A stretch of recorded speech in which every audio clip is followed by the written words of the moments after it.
áo bao nhiêu đấy? Túi đây nhá. Đấy, cái đề cân 40. Cân con quả. Số lượng. Ít đây một quả. Đấy một quả lớn nữa. Đây này. Đi không? Tí thôi, con bán một nồi chuối này. Bán cái hôm nay một nồi hết rồi. Có thể họ thích hả?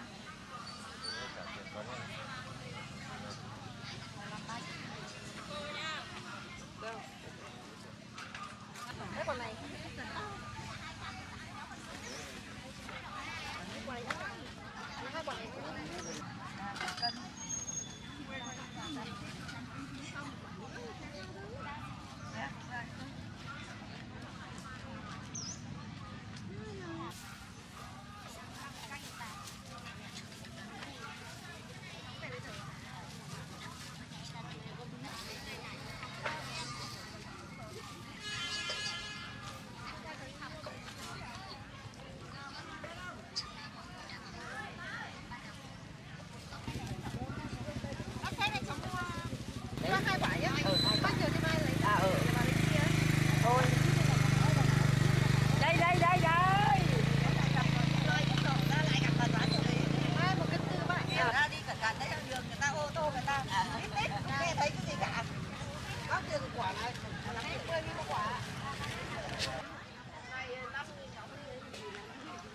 Bán một cái.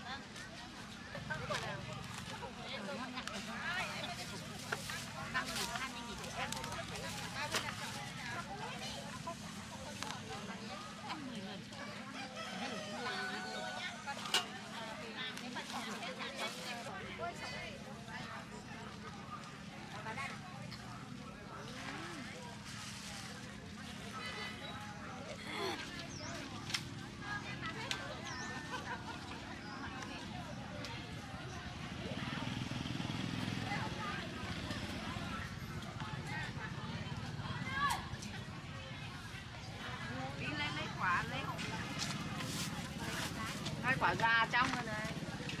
Đấy tí nhá. Đột mây. Lấy hai quả đó bên này, lấy thêm một quả già bên ngoài nữa kìa.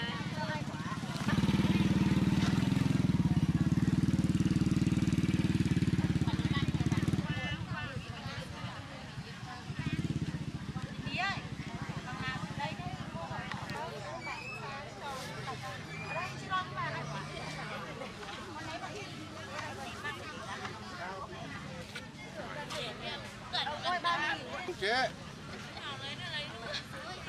Su Hào, cháu Su Hào. Đâu, bà lấy quả nào? Phải thuận với này. Ba. Khẩu biết là họ thấy. Cần thế nữa. Miến ơi.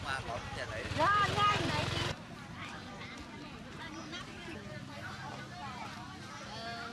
Chữa đi em ơi. Đi xì một cái cho em. Mười.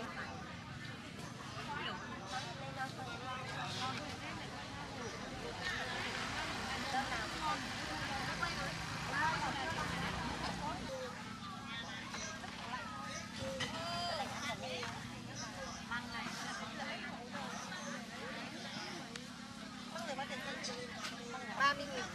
Là gì tiền nhé?